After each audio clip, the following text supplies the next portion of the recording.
Hello, this is Gretchen, the Verdant Crafter. Welcome to my second episode in my tag series for 2018. These are the Ninja Awesomeness tags. I used the Sizzix Framelits tag collection to cut out a whole bunch of tags from Nina Classic Crust 110-pound cardstock. I also used the Altenew Ninja Invasion stamp set. This is an incredibly cute but classy looking set of ninjas. So this is a really short video, as you may notice, and it goes really fast. So here I'm using my Misty to position one of the ninjas, and I am going to be heat setting it. So I used my anti-static powder tool, and here I'm stamping on top of it with VersaFine ink. I'm going to double stamp, and in some cases I'll triple stamp to make sure I get a really nice black impression. I will heat set it with clear embossing powder, and then what I'll come back with is the inner parts.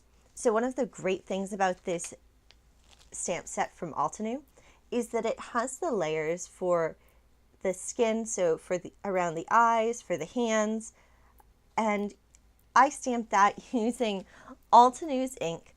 So I used a mixture of the Sand Dune, Rocky Shore, Mocha, and even the espresso. So I gave them all different skin tones. And I also used Altenew inks when I stamped some of the sashes for some of them. You can, of course, use heat embossing, but I only had pigment inks that would work for their skin. And what you'll notice if you look at the skin layer is it stamps on top of the eyes. So you would have to stamp the skin layer first and then stamp the black layer, which is fine, but some of the layers I thought would be a little persnickety to layer up correctly if I did it in that order. So when I stamp the skin color, I would stamp first with the Altenew color, so the brown color for the skin, and then I would stamp over it. So here you can see I think I'm using Mocha to stamp the skin. I'm cleaning it off and I'm using VersaFine ink. So I'm going back with VersaFine ink to add the clear embossing powder. I also in some cases went over it with an emboss it pen, so VersaFine emboss it pen, just because I thought some of the layers would be really hard to get to by just stamping them.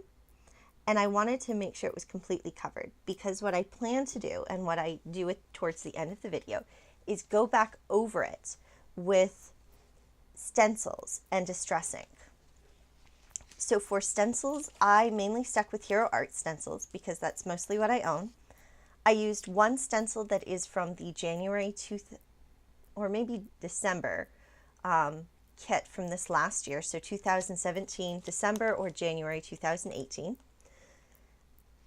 Card kit of the month. Here you can see I've stamped the swords and I'm going back over it with silver embossing powder.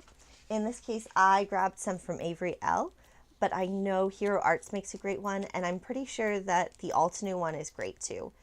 I also know that the Ranger one is great, so use whatever you have. So I also use for stencils the spiral stencil from Hero Arts and the long leaf stencil from Hero Arts. I also use from Newton's Nook the Starfield stencil. I will say from experience, so I did some of the backgrounds with Distress Oxide ink, which we all know layers super amazingly, but it was harder to clean it off the embossed area and not leave any residue. Whereas when I used the regular Distress ink, it cleaned off the embossed area super easily, didn't leave any sort of residue, and it looked really nice. So after I did 2 samples with Distress Oxide ink, I switched over to using Distress ink. I only show you using Distress ink, and I think I only show you doing it with one stencil. So you can see that for right here, I'm stamping the belt for the ninja. I'm stamping it in lots of different colors. So green, red, blue, purple. I don't think I do any orange, but orange would be really awesome. And that's where I really made sure, and I went back with the embossing pen because I wanted to make sure that everything was fully covered. If you don't do the embossing, you'll probably want to mask off your Ninja to make sure that you don't get any ink on the hands or any other areas where it's going to show. I'm just using some washi tape and I'm getting out a blending foam. So I have only the miniature distress inks. I keep my blending foam on the bottom, and that way I don't have to make sure that I have it labeled or anything like that. So here I'm going around with my blender. I went heavier towards the middle and lighter towards the outside. I think these are really sweet tags. I stamped all kinds of things like, because you are awesome, you got this, you have a secret admirer.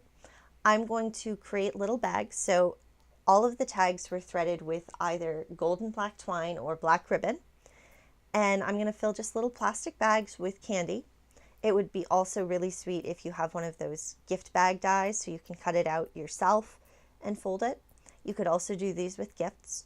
So I plan on giving these to students, to coworkers, well, probably more to coworkers. You can see there I had one tag that I really didn't like, and that one I used Distress Oxide on. So here are the tags. I think I made a total of 13 tags. There were some others that had, tests, and they really just got discarded because they totally didn't work. These were a lot of fun. They were very simple to make, or rather they were very simple to mass produce. Each one did take a lot of effort because you are heat embossing every layer. You are doing the ink blending on the back. You are doing all kinds of different ink colors, but it's super fun. I hope that you enjoyed. I hope that this inspires you. I hope that I'll see you again soon. Thank you for watching. Bye.